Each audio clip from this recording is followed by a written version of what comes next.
He had no ship of his own, no money, no support, but he had a dream. A man stood on the deck of an old ship.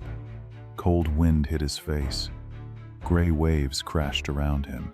In his hands, he held a small bag. Inside was a tiny gold trophy. It was light, less than 4 kilograms. No one asked him to carry it. No one waited for him on the other side of the ocean. Many people thought he was foolish, a man chasing a dream that did not exist yet. But he was smiling, because he believed in something no one else could see. This is the story of a game, not just any game. A game that stops 6 billion people all at once.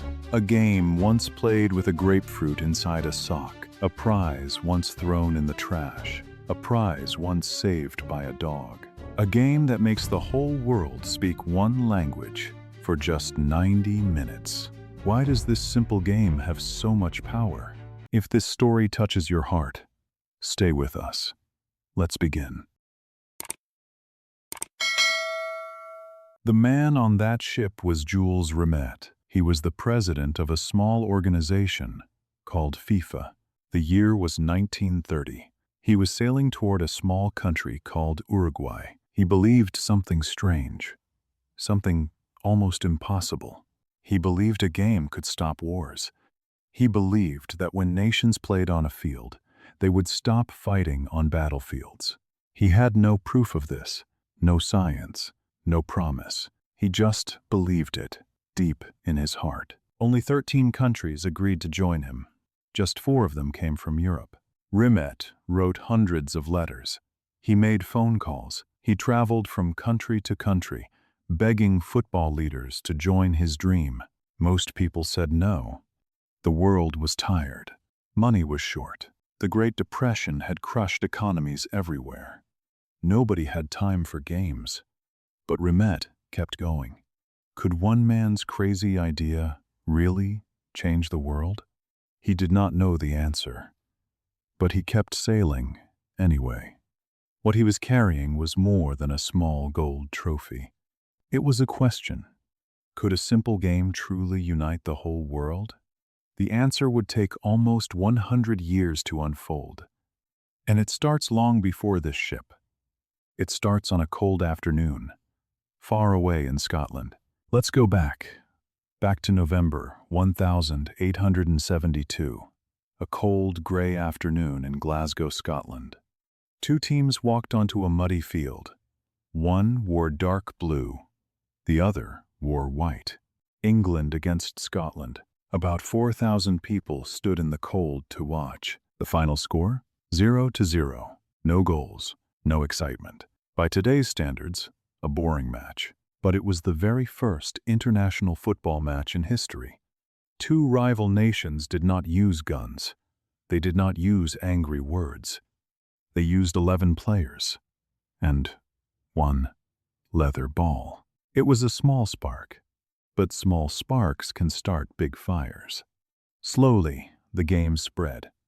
From British schoolboys across Europe and across the ocean to South America. Poor children played it in the streets. Rich children played it in private schools. Kings watched it. Farmers watched it. Everyone understood it, without needing a single word. But football had no world stage yet. It had no global home. Could a simple schoolyard game ever unite whole continents? Could it ever become bigger than the countries that played it? Nobody knew the answer yet. Money was scarce. Travel was slow. Ships took weeks to cross oceans. Many nations doubted such a tournament was even possible. But somewhere, quietly, something was about to change everything. A small South American nation was preparing to shock the world. By the 1920s, football finally reached the Olympic Games. In 1924, a small, unknown South American team walked onto the field in Paris. Their name was Uruguay. Nobody expected much from them. Nobody even knew their names. But they played with joy. Fast, beautiful, full of rhythm and imagination. The crowd went silent, watching them move like dancers. Then the crowd stood up, and they cheered. Uruguay won the gold medal. 4 years later, in 1928, they won it again. Jules Rimet was watching from the stands, and in that moment, he knew the world was finally ready for something bigger. Later in 1928, he stood before FIFA and made a bold, almost impossible proposal. The world needed its own championship, not just an Olympic side event, a true World Cup. The vote passed. History had a new chapter. But before it could even begin, the tournament nearly died. England refused to travel. So did Germany. So did Italy, at first. Many teams said the trip across the ocean was too far, too expensive, too risky. Still, 13 brave nations agreed to try. Among them was Romania, whose team was personally chosen by their own king. Imagine a king picking football players himself. On the 13th of July, 1930, in a stadium in Uruguay, a young French player named Lucien Laurent kicked the ball into the net. It was the very first goal in World Cup history. Today, almost nobody remembers his name, but that day, he started a fire that never went out. Uruguay went on to win that first tournament, beating Argentina in front of 93,000 roaring fans. Jules Rimet's impossible dream had actually worked. But could it survive what came next? Fast forward to 1950, Brazil. Inside the massive Maracanazo stadium, 200,000 people packed in to watch. Brazil was the host nation. Brazil was the clear favorite. They only needed a tie to become champions. Newspapers had already printed victory headlines. The streets outside were already celebrating. Pause. Then the impossible happened. Uruguay scored once. The stadium grew quiet. Then Uruguay scored again. Uruguay had won. In an instant, 200,000 people fell completely silent. A whole nation felt as if the sky had fallen.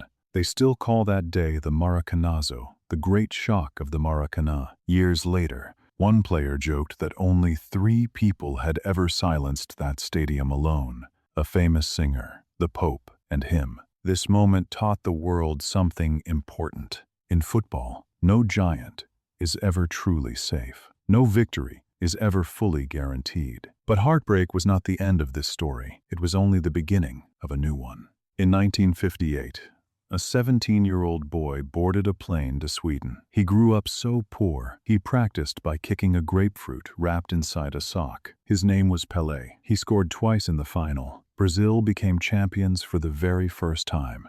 Pelé collapsed on the field, crying tears of pure joy as his teammates lifted him onto their shoulders.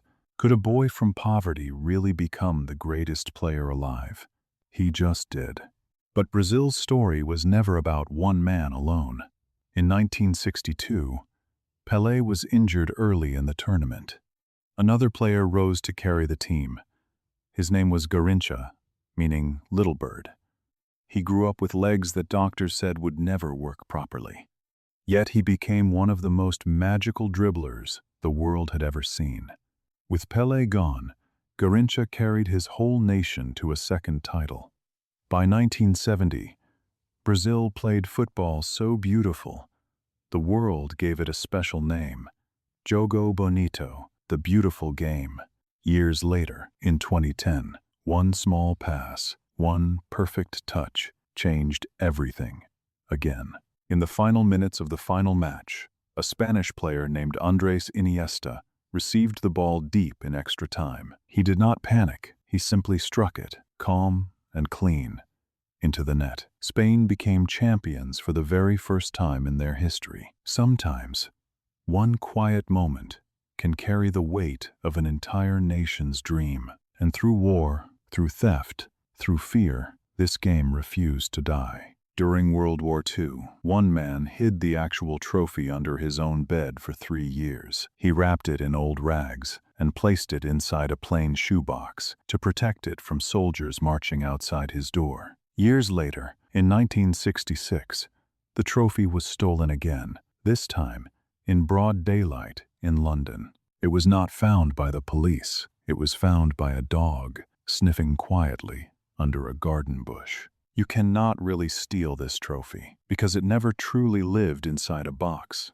or a bank or a vault. It lived inside the hearts of ordinary people. As the years passed, this game kept growing far beyond Europe and South America. In 1986, a small, quick player from Argentina lifted his whole nation on his shoulders. His name was Diego Maradona. In one single match, he scored a goal so unfair and a goal so brilliant that people still argue about it today. One goal broke the rules. The other broke belief itself. Could one man really carry an entire country to glory, almost alone? He did. In 1998, France hosted the tournament on home soil. Nobody expected them to win.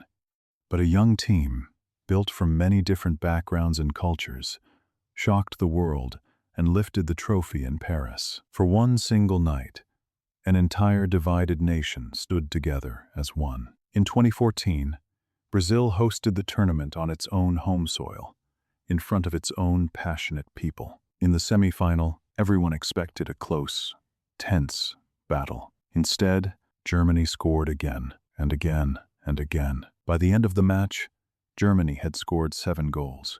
Brazil had scored only 1. An entire nation watched in shocked, painful silence inside their own home stadium. It remains one of the most stunning results in the history of this sport.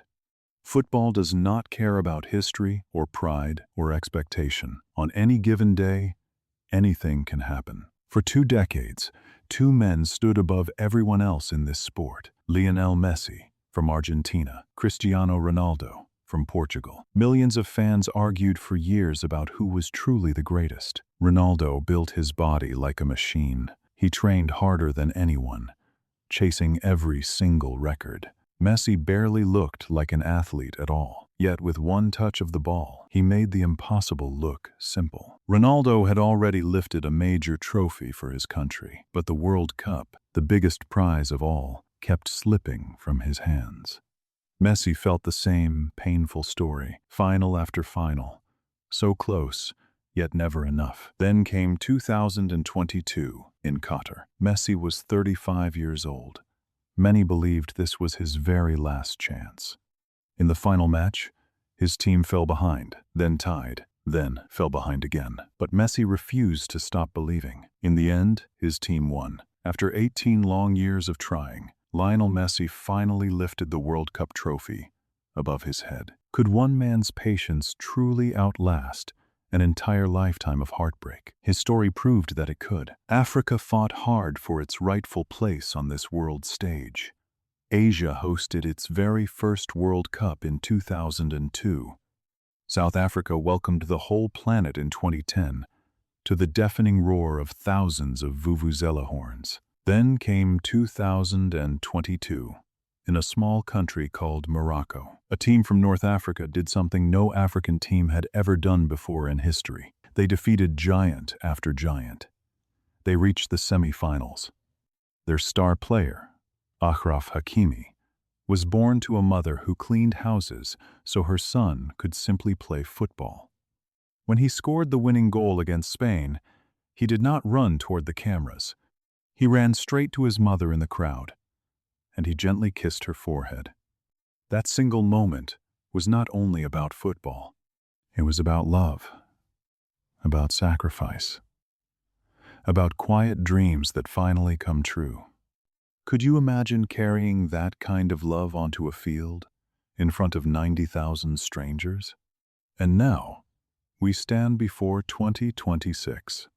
3 countries, the United States, Mexico, and Canada, will host this tournament together for the very first time in history. 6 billion people will watch. Different languages, different cultures, different beliefs. But for 90 minutes, they will all feel the exact same emotion. Jules Rimet was never just carrying a small gold trophy on that cold ship in 1930. He was carrying an idea, a quiet, stubborn belief that people everywhere could come together. And despite wars, despite theft, despite doubt, despite failure, that same idea is still alive today. Maybe you are also carrying a quiet dream right now. A dream that feels too big. A dream that others around you do not understand. Rimet did not know if his dream would survive the journey. He just kept sailing anyway. This story teaches us something simple, yet powerful. Big dreams often start small, and they often start completely alone. You are learning something today, too. Not just a story, not just a game. You are learning new words, new sentences, new ways to speak, and new ways to see the world. One word at a time. One story at a time. And every single story moves you forward, even when you cannot feel it yet. Until next time, keep listening, keep learning, keep growing.